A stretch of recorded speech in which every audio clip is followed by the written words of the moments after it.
After years of juggling the track and the road, Italian sprinter Elia Viviani, the Olympic champion in track's Omnium event, moved from Team Sky to Quick Step Floors this year to not only focus on becoming one of the world's best road sprinters but also to become a top-level classics rider. And the 29-year-old appears to be well on his way. Since the beginning of the year, Viviani has won no less than 7 races, and he finished a strong second to Peter Sagan at Ghent Wevelgem. Look for Viviani to extend his winning streak in this week's Tour di Romandie and, of course, next month's Giro d'Italia. Words: James Start. Image: Sonata Peloton magazine. Elia, how did you get into cycling? You grew up in Verona, which has hosted the World Road Championships several times in the last 20 years. Did you see them? Elia Viviani: Oh yeah? The first one was in 1999 and it was only my second year riding. I started riding in 1998 when I was 9 years old. So I was only 10 years old at the time, but I really wanted to go and I went with my whole family. It was the first time I got to see a professional bike race in person. I remember my parents said that if we wanted to see any of the racing then we needed to be there early, so we went really early in the morning to the Corso Porta Nuova, where the finish line was, and I saw the riders come by on every lap all day long.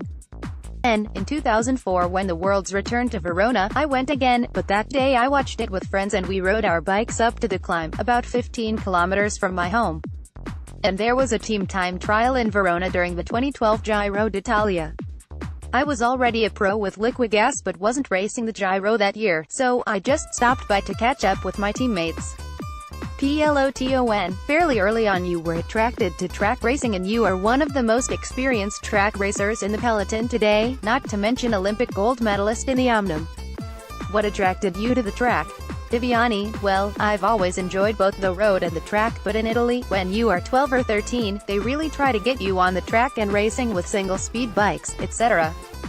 So I got into track racing very early on and was always mixing the two. I was always racing the track one night during the week and then doing a road race on the weekend. As I moved up into the junior ranks I was getting a lot of good results at an international level on the track, so that motivated me to continue with it and I started to think about the Olympics. As a result, even after I turned pro, I continued to race the track. The track is just so special. I just love the atmosphere. I love being in a stadium with the fans so close. The ambiance is amazing. I also really like the one-on-one nature of track racing. For the most part it is really individual, you just are face-to-face with the biggest riders in the world. And, from a technical point of view, track racing just makes you smart on the bike, because if you ride with a single-speed bike you need to be smart. You need to react quickly to the moves of others. If the guy in front of you makes a quick change, you need to follow him, or if there is a crash you need to react so quickly.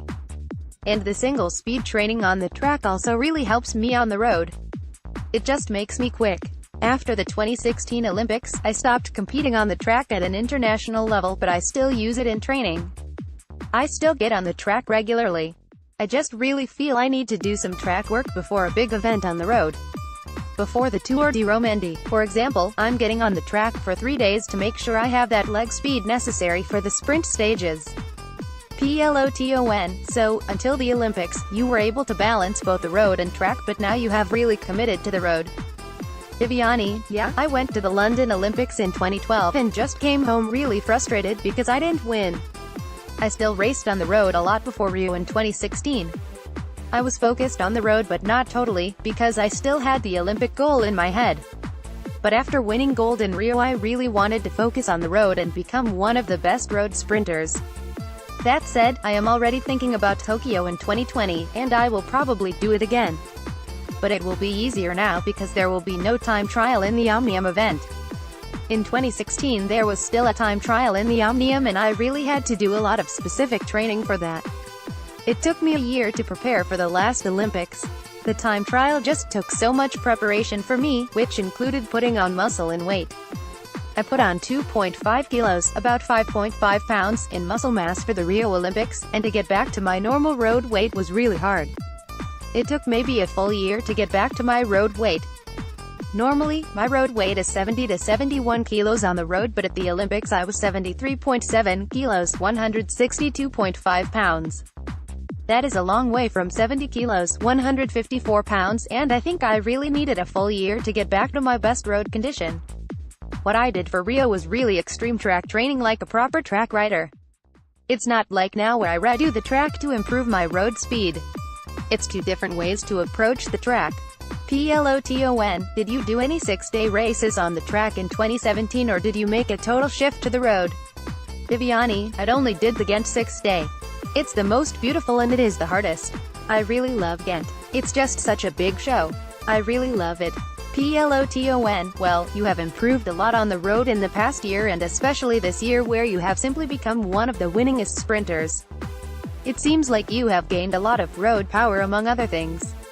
Viviani, yeah, that has really become my focus.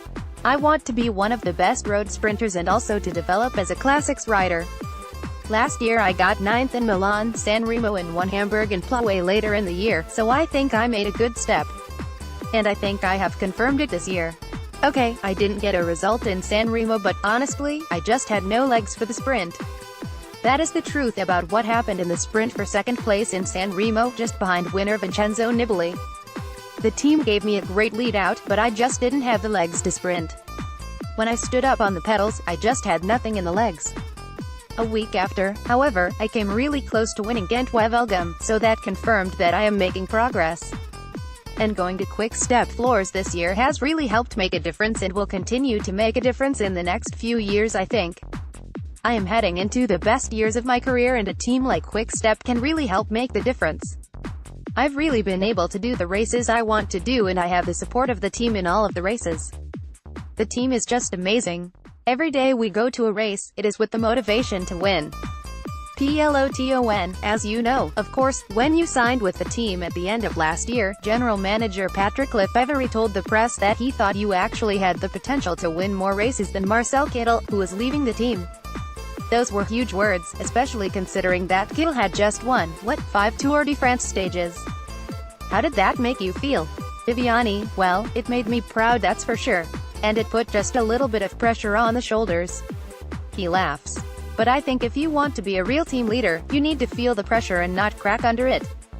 I was like, this boss really believes in me. Now I have to show him that I can do that.